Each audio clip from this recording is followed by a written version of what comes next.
Are there different classes of Orphaner? And what's the difference between them? Technically speaking, there are 3 distinct ranks in the Orphaner system, if you can call them that. There's the apprentices, technically unranked until they take over a better position. The Bay Orphaners, who are integral to the system but don't carry the title of Orphaner as a name.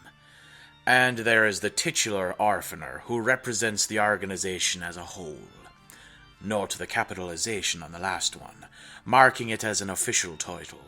Because no other blood caste can survive extended exposure to Glib-Glob's song, Orphaners, regardless of rank, are exclusively sea dwellers. Apprentices are chosen at an age between 3 to 9 sweeps by any one of the Bay Orphaners active at the time, and will remain with their mentors until such a time that someone in a higher position expires, at which point the most capable apprentice is picked to succeed them. Becoming an apprentice isn't a voluntary process, but an imperial drafting under the Empress's seal. It's not a fate I would wish on anyone. By most Orphaners' reasoning, the Alternian oceans are divided into 2 distinct sectors. These sectors are color-coded. The Violet Zone follows the coastline, and is technically speaking a public zone, although most sea dwellers would disagree with that sentiment. The Tyrian Zone is open sea, where the shockwaves of Glib-Glob's song are hazardous to most lowbloods anyway. There are 4 Bay Orphaners, all of whom are in charge of a different part of the Violet Zone, where they collect tribute loci and pitch in with the hunt, if necessary. They're also supposed to be keeping the lowbloods and other unauthorized ships off the Tyrian Zone. But they seem to be doing a pretty piss-poor job with that most of the time. Aside from that, Bay Orphaners are in charge of raising an apprentice to ensure the line of succession remains unbroken. As the eyes, ears, and mouthpieces of the Orphaner, they report in and keep an eye on large loci, and meddle around in shoreline politics. Though I don't remember so much from my own apprenticeshood that I could tell you what exactly their political duties entail. The actual Orphaner is in charge of the Tyrian Zone, home to Glib-Glob and a number of violent and large loci. Because this is a hazard zone for anyone who is not either a sea dweller or very competent at navigating around the dangerous zones, the Orphaner's crew usually consists entirely of low-blood convicts, sentenced to a slow death as proximity to the emissary's song rends their minds apart from the inside out. Unlike the Bay Orphaners, the Orphaner isn't a politically active force. My job is restricted to feeding Glib-Glob. As such, I am not allowed landside. For any cause. Beyond the hunt. Beyond being the one on the eternal hunt to quench the emissary's endless hunger, the Orphaner's duty is to maintain the traditional public image that surrounds the title.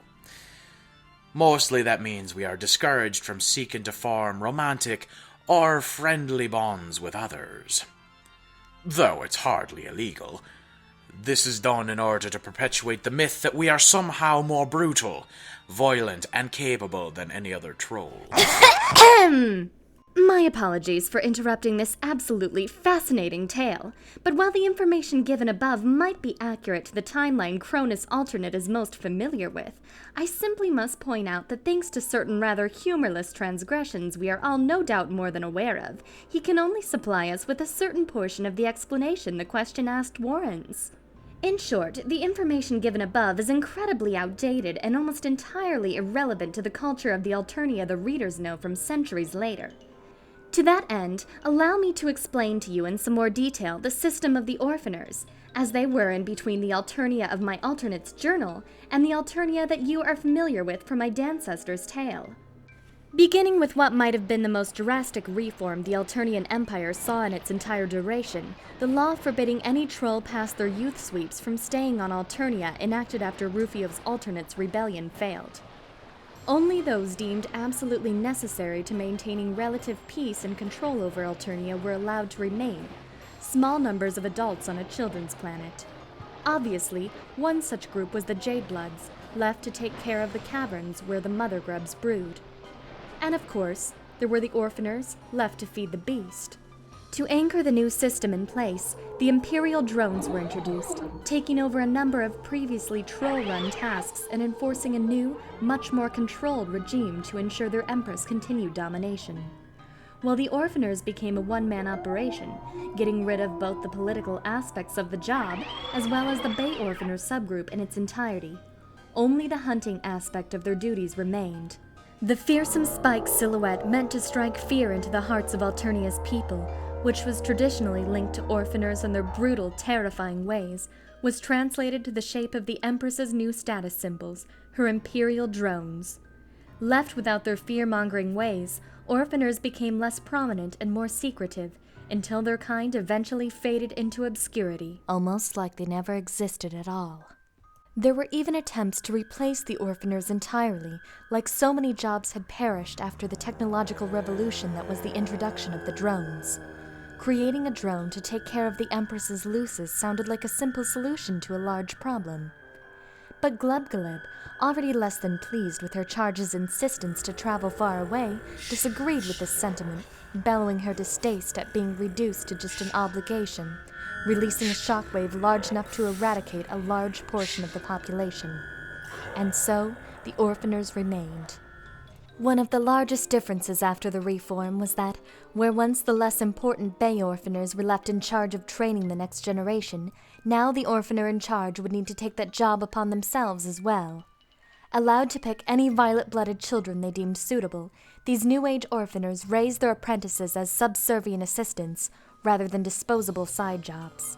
And like these New Age Orphaners, the chosen apprentices were struck off the records and excused from breeding duties, left to live however long they had left in obscurity. See, the Empire considered its failure to replace the Orphaners with drones not only a failure, but also an embarrassment.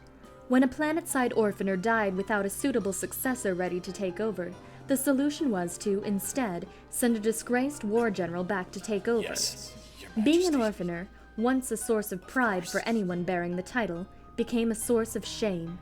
It meant having your name struck from history, only to become the hidden shame of an empire wanting to look more in control than it was.